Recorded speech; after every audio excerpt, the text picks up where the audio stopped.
Well, shit. 2021 is off to a rough start already. What's up, you guys? Welcome back to Sinister Bunny Studios, your go-to channel for heavy metal content. And today I'm talking about a topic of news that happened earlier this week in the rock and metal world, specifically with guitars and amps and all that fun stuff. Gibson, the well-known guitar company, has acquired or basically bought out Mesa Engineering. That includes all sorts of amplifiers and cabinets and stuff. And if you don't know, Mesa is a very big name in terms of guitar amplifiers and cabinets. Like, their 4x12 guitar cabinet is probably one of the best guitar cabinets you can get for rock and metal that just exists at all. And their amplifiers speak for themselves. Like the Mark II C Plus has been used in records like Master of Puppets with Metallica. John Petrucci from Dream Theater is a longtime Mesa Boogie user with his versions of the Mark II C Plus and the Mark V and all the crazy amplifiers that he's worked with Mesa on over the years. And now it's all owned by Gibson. So this could go many different ways. And unfortunately, the way that I look at it is not so bright. There's a lot of things that this might lead to since Gibson has ownership of them now. One big thing is that, I like Mesa amplifiers. I like Mesa Engineering, and I want a Mesa 4x12 cab. I want a couple amplifiers like the Dual Rectifier, the Mark II C Plus, the Mark V stuff from John Petrucci. All those amps, I would love to get those.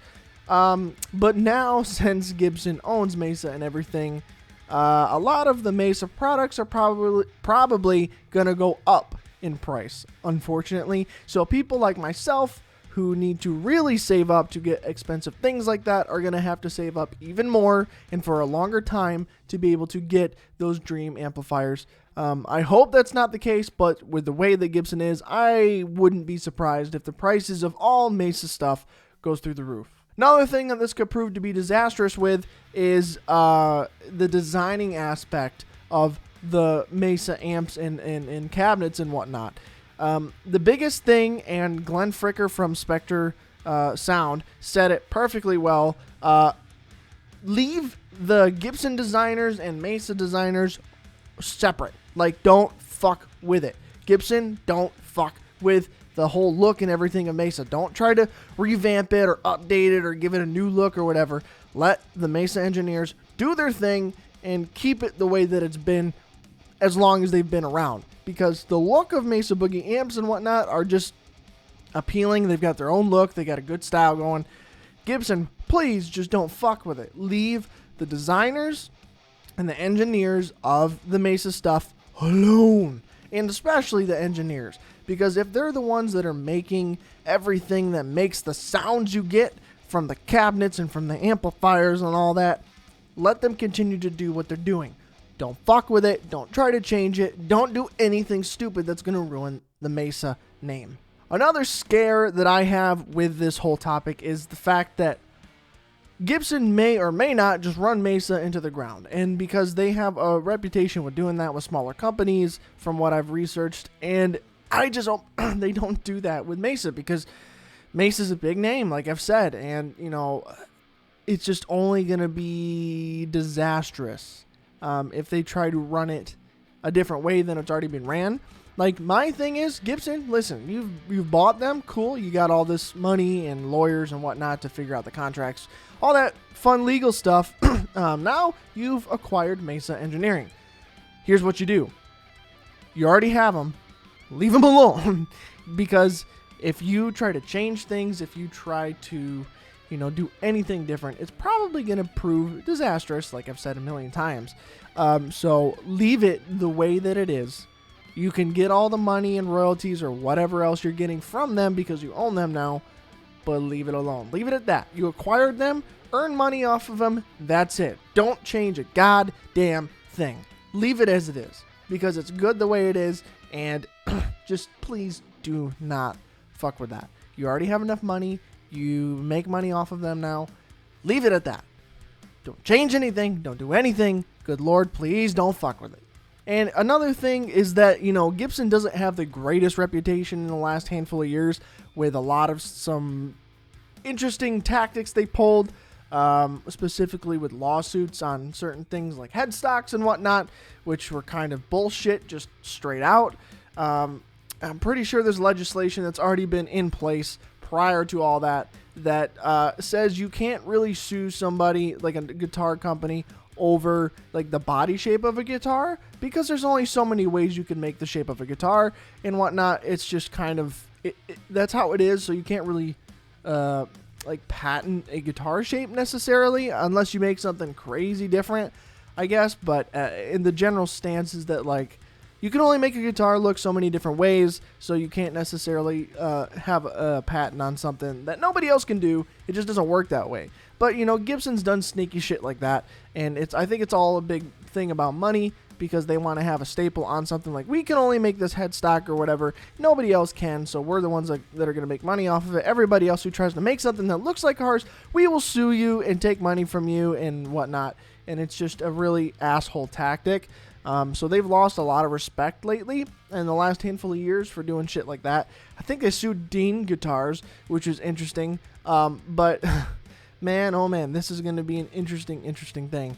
They just don't have the greatest reputation, and I think a lot of people are very skeptical of what they're going to do with Mesa. I didn't even know this was in the works or anything. It just all of a sudden popped up like, hey, they did this. They bought Mesa Engineering. And I was like, well, shit, that can prove to be very bad. Let's hope it's not, but it could quite possibly be a very large disaster, but hopefully not. Now, again, I'm just speculating and just kind of voicing my opinion on what I believe this whole fucking exchange is going to be like. And again, like, this is not meant to be slanderous or libelous or anything like that. It's my opinion on what might happen, just given the facts. And as somebody who plays guitar and enjoys good gear and quality gear, Mesa has a very good name for the most part, besides like the first cab clone and all that was actually kind of shit. And again, Glenn Fricker has said a lot about that. A lot of the points that I'm making here are very similar to the ones he made. I feel like sometimes we think quite alike. So if you want to go watch his video on that, he made one as well. But it's just, I appreciate Mesa and what they make, and I would love to have dual rectifier, Mark II C+, all those like traditionally amazing amps, and especially a Mesa 4x12. Those are very expensive, hard to grab, and it's just... I hope it does not get ruined, because I don't have any of that stuff, and I would like to in the future, but it's going to make things more difficult if Gibson makes everything more expensive or just destroys Mesa altogether. I can say one possibly good outcome from this is that maybe now that Gibson owns Mesa, Guitar Center will start getting more Mesa stuff, like new Mesa stuff, because I've been to like my local Guitar Center and they've had Mesa products, but they were like used, you know, they're locally, someone sold it to the store, and it's like used, nothing new, you know. And if they can start getting in new Mesa products, that'd be pretty sweet, because it would make it easier for me to get one of those amps or a cabinet or whatnot, instead of trying to find someone who happens to get one themselves and gets it shipped to them around here, and then they sell it to the store, and then me being able to pick that up.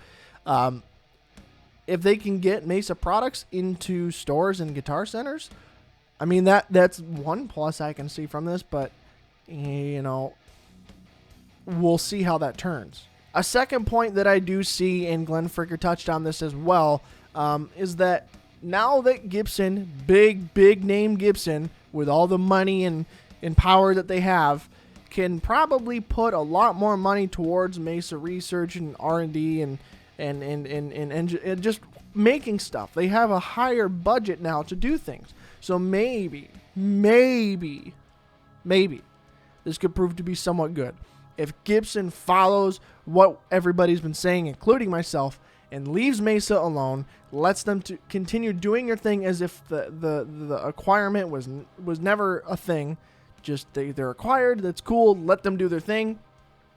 Mesa now has more money to do research and to make better products and to work on their products by themselves without Gibson influence, except for the money.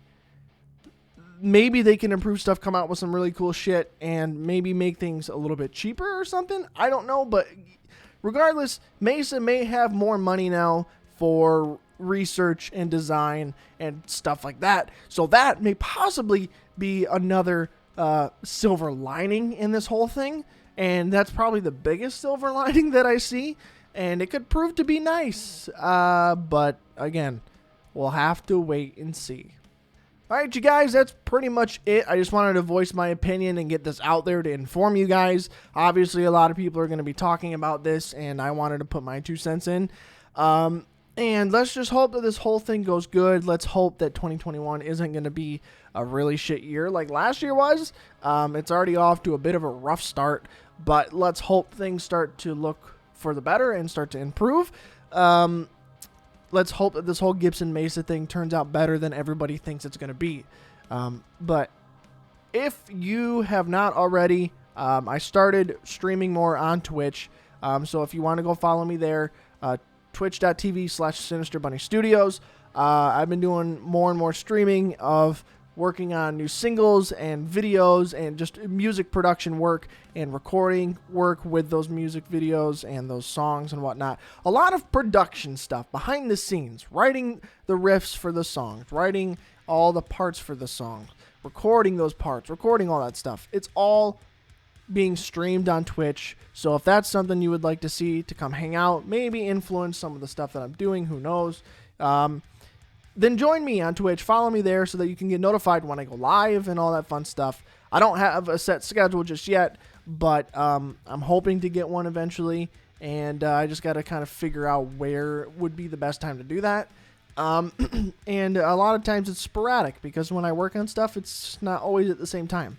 But it could prove to be really, really fun. So if you're interested in that kind of stuff, definitely follow me over on Twitch at twitch.tv/Sinister Bunny Studios. And let's have some fun on live streams. Yeah. Anyway, I'm rambling. That's it for me, guys. Thank you so much for liking, commenting, and subscribing. And I will see you in the next video. Let's hope Mesa is not fucked.